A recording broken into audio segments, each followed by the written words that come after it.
देखिए, शालिग्राम एक शिला है, एक पत्थर है और ऐसा माना जाता है कि भगवान विष्णु का स्वरूप है।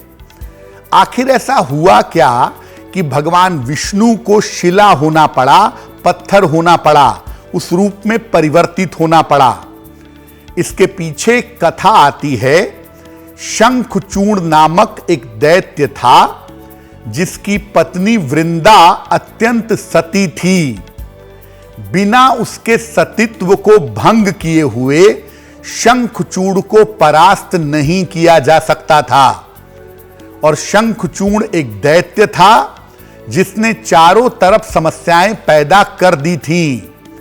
तब भगवान विष्णु ने छल से रूप बदल करके वृंदा का सतीत्व भंग कर दिया और तब जाकर भगवान शिव ने शंखचूड़ का वध किया।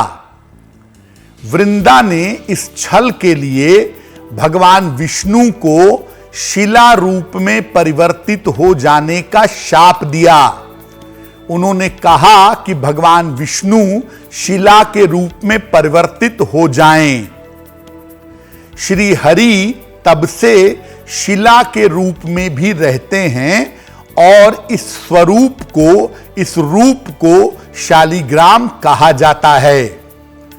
इन्हीं वृंदा ने अगले जन्म में तुलसी के रूप में पुनः जन्म लिया और श्री हरि ने वृंदा को आशीर्वाद दिया था कि बिना तुलसी दल के कभी उनकी पूजा संपूर्ण नहीं होगी। तो आप देखिए कि शालिग्राम की पूजा में तुलसी दल का होना नितांत आवश्यक है। यहां तक कि भगवान विष्णु और उनके अवतारों की पूजा में भी तुलसी दल का प्रयोग करना या तुलसी दल अर्पित करना अनिवार्य माना जाता है। एक बात तो यह है कि भगवान विष्णु का विग्रह माना जाता है।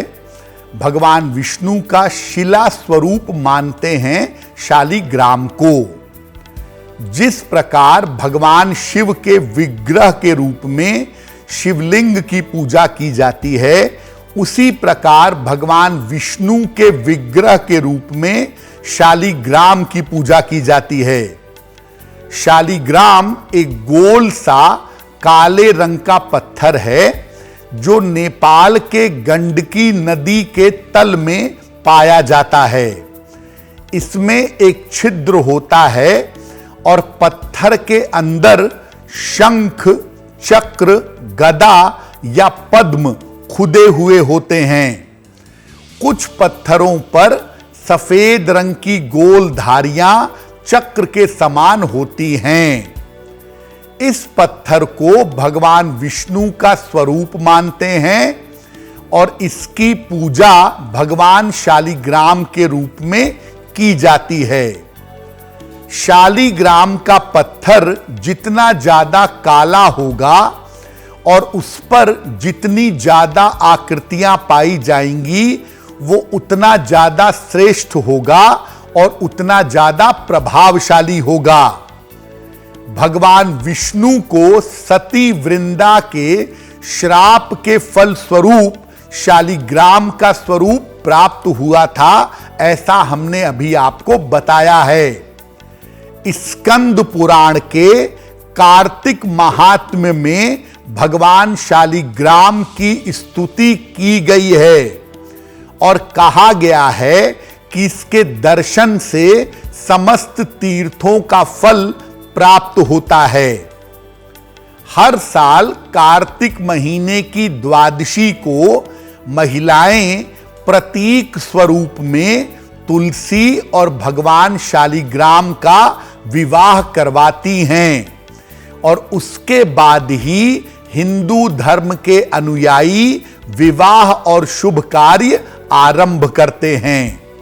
यानी जो तुलसी विवाह होता है कार्तिक के महीने में, वो एक बहुत बड़ा अवसर होता है, बहुत बड़ा मौका होता है और वो तुलसी विवाह संपन्न होता है तुलसी और शालिग्राम के बीच में।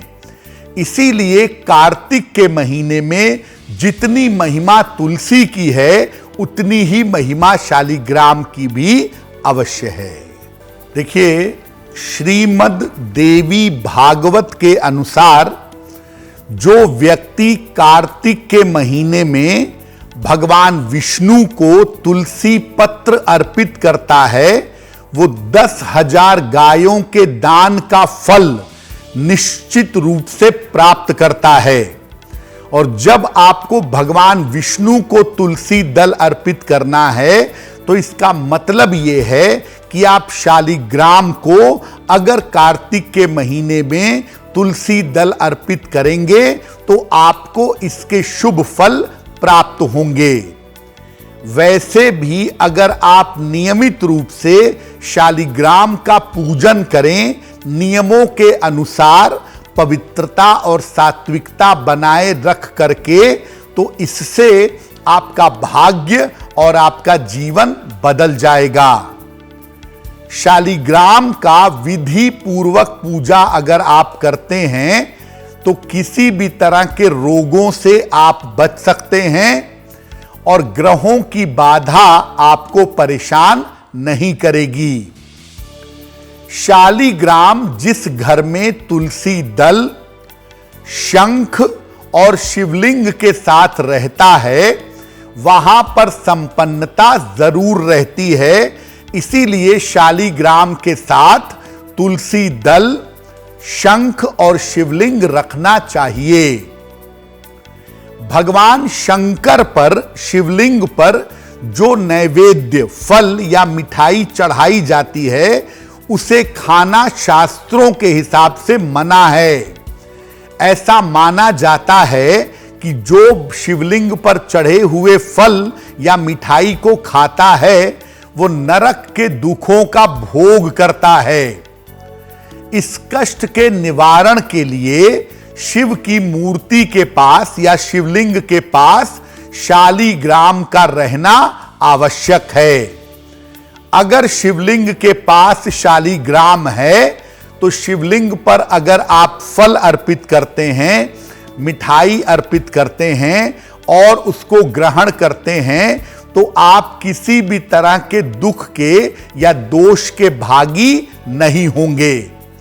जो लोग भगवान शिव में और भगवान विष्णु में अंतर समझते हैं ऐसे लोगों को मैं बता दूं कि नारायण की पूजा में शिवलिंग का होना बहुत आवश्यक है और शिवलिंग की पूजा में शालिग्राम का होना उतना ही आवश्यक है।